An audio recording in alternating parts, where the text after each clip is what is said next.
Jones. Hey, hi. All right, well, my first question is, what inspired you to start acting? What inspired me to start acting? Yeah. Wow, that goes back to when Doug was this tall. Hard to imagine, right? When I was in grade school, I was kind of an awkward child. I was very tall and skinny, actually. And as awkward children do, I escaped into my television at home. So I escaped into sitcoms like I Love Lucy, The Dick Van Dyke Show, and variety shows like like Carol Burnett Show and Donnie and Marie and all that, Sonny and Cher. I loved all that. So if all my best friends were on the TV, I wanted to be on the TV one day. That's kind of what made me think I gotta be in showbiz. You know. Fair enough. All right. My next question would be. With being in all these costumes and being all these creatures, do you want to try to act without the costumes? Like Legion was, we saw more of your face. Right. So would you want to do more movies where you're not a creature? Yeah, to me, acting is acting, whether it's made up heavily or not made up heavily. Whether I have a tail and claws, or if I have a T-shirt and jeans on. Every character that I play, has a heart and soul, and as an actor, I want to delve into that and find out what makes them tick. But there are advantages to both, really. Wearing heavy makeups, like when I was Abe Sapien in the Hellboy movies, it took anywhere from 5 to 7 hours to get on every day. And when I did something like this, my Fear Itself episode, the Skin and Bones episode, minimal makeup. So that took like a half hour, maybe an hour at the most, if we were putting more cheap one on that day or whatever. The advantage of this is wearing lots and gobs of makeup means I can become creatures that I can never play with my own face. So I get to go farther into fantasy land when you wear makeup. When you say yes to playing a character that's not human, you're saying yes to a bunch of makeup. Right. But playing human characters like Jerry in the new My Name is Jerry that comes out on DVD October 19th, Tuesday. Netflix, Amazon. My Name is Jerry. You're gonna love it. It's me without makeup on my face. I know, right? I know. And something like that. What My Name is Jerry was different because I've played lots of characters with my own face before. Like you said, in Legion, doing that cameo before I morphed into something hideous. And I've done smaller parts in like Adaptation and Rocky and Bullwinkle and Mystery Men. I was pencil-head in that. And those are easy because they're cameos and flybys, and it's like ta-da. But when you're carrying the entire show, you're the main focus title character, and it's just this face. It's intimidating. It's like walking outside your house on a busy street in a Speedo. That's what it feels like. But it's street legal, but it's still kind of exposing, right? But by the time I got finished with My Name is Jerry, and got to trusting my instincts and trusting that subtleties can work too, and the comfort of actually playing every day with my own face on camera, it felt like, okay, I'm not on a busy street anymore. I actually made it to the pool, and everybody's in a Speedo. Well, it's probably in France, right? Yeah. Or Italy. Yeah, but you know what I'm saying? Absolutely. All right, well, with all these creatures that you've been, what has been your favorite? Well, I think the ones on my banner here, these are my 3 favorite characters I've ever played.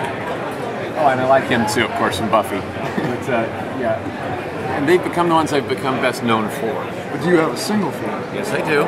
Yes. I'll tell you, the Fawn from Pan's Labyrinth he's a part of my favorite movie I've ever been in, and that would be Pan's Labyrinth. Okay. But my favorite character, it's gotta be Abe Sapien, my bluefish guy. That's my personal favorite. Come on, right? Come on, how can you not like Hellboy, Abe Sapien? That's what I'm saying. Thank you so much. The thing is, Abe and I have gotten to know each other so well over these years of Hellboy 1, animated Hellboy Sword of Storms, and Hellboy Blood and Iron, and then the Hellboy video game, and then Hellboy 2, The Golden Army. Yeah, so we're like this now, On a personal level, I actually like the faceless one, the pale guy from Pan's Labyrinth. That's another one that I love every character I've played, including him. He was a surprise. The pale man from Pan's Labyrinth was a second character tossed in that I gave him for free when I was filming. I just thought Guillermo del Toro was a cheap ass when he asked me to do it. Like, yeah, I'm in Spain, get another character for free, of course. Cheap ass. But But he specifically had that in mind for me to play that character because the Pale Man was a creation of the Fawns, and he, was the Fawn made the Pale Man to be another test for little Ophelia to go through. I had no idea that this would become an iconic moment in movie history. I think they're going to bury me in this position when I die one day. I'll be in my coffin with, eyes on my hands.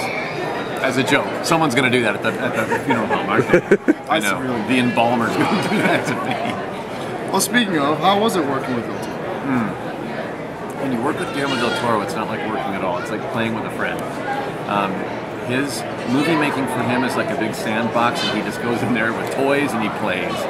So he's a fanboy first, and because he's such a fanboy, he makes movies that fanboys salivate over. Right. He knows what he likes to watch, so he makes movies that he would be entertained by it. So that element of him, that little boy, that 8-year-old boy that lives in him, is what makes him such a darn good filmmaker. He's also a visionary and a creative and a genius when it comes to storytelling and filmmaking, but it's that little fanboy that really puts him over the top, I think. Now, is there anyone that you would like to play? Yes. I would still, even though I did play the Angel of Death in Hellboy 2, The Golden Army, yes, I'm a promotion of horror today, aren't I? Nothing wrong with that. I recommend it to everybody who loves. I would like to play a white-winged, good, benevolent angel where, every time I show up. And I'm even wearing a shirt that says, I'm no angel. So maybe that won't happen. But I would like to play an angel. I would also like to play a classic, gothic, vampire. Not a sparkly one from Twilight. Even though it has its audience, and I love you people who love them.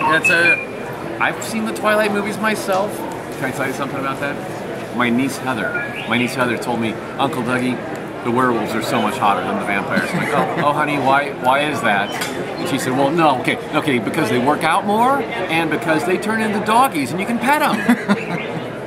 You can't argue reasoning like that. No, you can't. So, but I would like to play like a reinvention of Nosferatu or Dracula, something like that. A classic a vampire tale that's got some that's not so gory but more psychological and more gothic.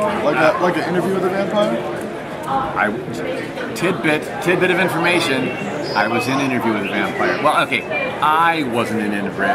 My right hand was in an interview with a vampire. Did you know that? You didn't know that. Because in the last scene of the movie, when Christian Slater has just finished interviewing Brad Pitt. He's driving away in his little convertible Mustang across the Golden Gate Bridge in San Francisco. Yep. And he's like, that was weird. As he's driving away, and he looks in his rearview mirror because he feels a presence. And then he goes, oh, nothing. Then from the back seat comes Tom Cruise's hand. And that was my hand. Do you know why? Because at that point in the film, Tom Cruise's Lestat character had not sucked blood in decades.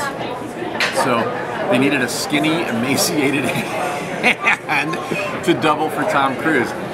Stan Winston Studios, Oscar-winning Stan Winston Studios, did the makeups for Interview with the Vampire. While that was shooting, I was also doing Tank Girl, Yes. which I played one of the Rippers, one of the Kangaroo Man Ripper guys, along with Ice-T. Yep. The rapper turned actor turned Ripper. So since they already were in cahoots with me, Stan Winston Studios did the Kangaroo guys too. Right? So they were like, "Oh, Doug, we need your hand for like 3 days. Can we?" So I was there with a 2 day hand model. I'm a hand model. So for 2 days, this hand was Tom Cruise's hand and Interview with a Vampire. Little tidbit nobody knows. So there you go. would you say that you're gonna get some of his royalties then? Yeah, wouldn't that be nice? I get a percentage of Tom Cruise's take. No, not even close. I'm not even sure he gets a percentage of his take. I don't. Now I'm going to break off into like. I gotta stop. I'm about to make fun of his religion. I can't do that. He'll make fun of mine. I don't know. I'll have one last question for you. Do you have any crazy comic book convention stories? You know, here's the thing. When you do comic book conventions or horror conventions or fantasy, sci-fi conventions, the people who have not been to one before think it's full of a bunch of crazy people, and they're just nuts, and you got to be careful, and you got to have security.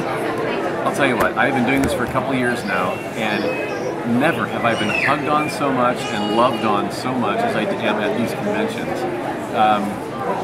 Loved on so much that this one time, a woman came up to my table with nothing in her hands and said, "I would like your autograph." "Oh, yes, what can I sign for you today?" And she said, "My breast." Never happened before or since. And I was like, and people around with cameras and stuff. I'm like, oh gosh, and everyone knows that I'm a Christian and I'm married. I'm like, yes, ma'am, Jones with a heart. And who knows, if she tattooed that later, I'm going to feel really horrible because I didn't want to become a part of a boob. But that's my story. All right.